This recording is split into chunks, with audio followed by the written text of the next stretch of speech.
नमस्कार मंडळी, आज आपण आहोत आपल्या पेंडखळे गावामध्ये जोगळेवाडीमध्ये आहोत। आपली एक ताई आहे, तिने छोटासा व्यवसायाचा प्रयत्न केलेला आहे।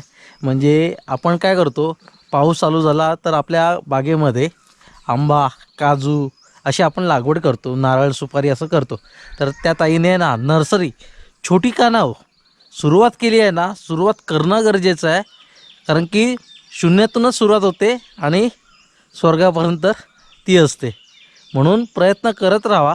आणि आपल्या या ताईने आहे ना, जोगळेवाडीतल्या ताईने चांगला मस्त प्रयत्न केला आहे। अशा अनेक ताई अशा निर्माण झाल्या आपल्या गावागावामधून। तर नक्कीच आपल्या कोकणचा विकास होणार आहे। तर इथे आतमध्ये जाऊया। नमस्कार नमस्कार ताई, तुझं नाव कसं? सोनाली संतोष जोगले। तुझं वय किती 22 आणि शिक्षण किती झालं आहे? 12वी पास। तर आज तू काजू क्षेत्रामध्ये आलेले आहेत, म्हणजे नर्सरीमध्ये आलेले आहेत। तर नर्सरीमध्ये यायचं कारण का? कारण एक आवड। आवड। हां तर शेती वगैरे करतेस तू? हो, ओके, भात शेती वगैरे भात शेती वगैरे म्हणजे शेती करतेस म्हणून तुला लागवड किंवा नर्सरी ह्याच्यामध्ये तुला आवड आहे। तर आपल्याकडे जी झाडं आहेत तर किती नंबर आहेत? आणि 7 नंबर आणि 4 नंबर। ओके, आता साधारण आपल्याकडे किती झाडं आहेत एकूण?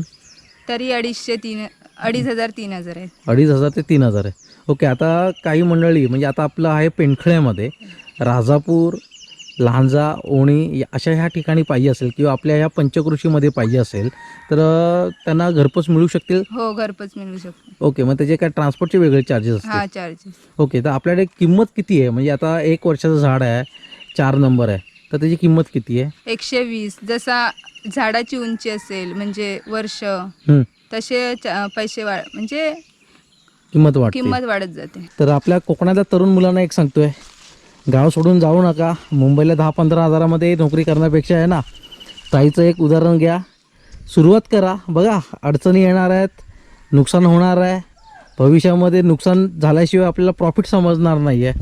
तर तसं तुम्ही प्रयत्न करा। आज त्यांच्याकडे नाही म्हणे तरी 1,500-2 हजार झाडं आहेत काजूची। 1 वर्षाची आहे, 2 वर्षाची, 3 वर्षाची आहे। प्रयत्न करत राहा, सक्सेस नक्कीच मिळणार आहे।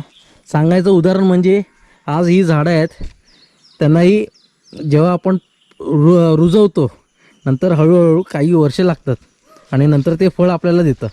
तसंच आपलं आयुष्य आहे, आपण 15वीपर्यंत शिकतो, त्याच्यानंतर नोकरीला लागतो आणि नंतर आपला घरचा जो प्रपंच आहे तो हळूहळू सुधारतो। तसं प्रयत्न करा, गावाकडे राहा, काहीतरी मार्ग नक्कीच निघेल।